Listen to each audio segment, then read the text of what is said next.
You learn to forgive.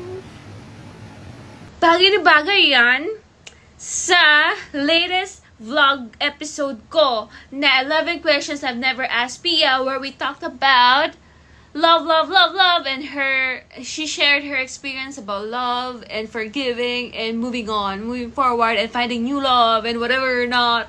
Of course, I shared a bit about mine as well. A bit, like a little bit lang.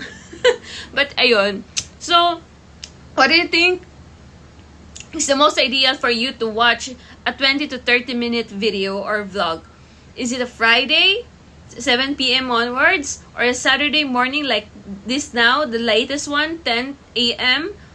Or is it 4 to 6 p.m. Saturday, or a Sunday morning, or a Sunday 12 to 1 p.m.? Which one? Comment down.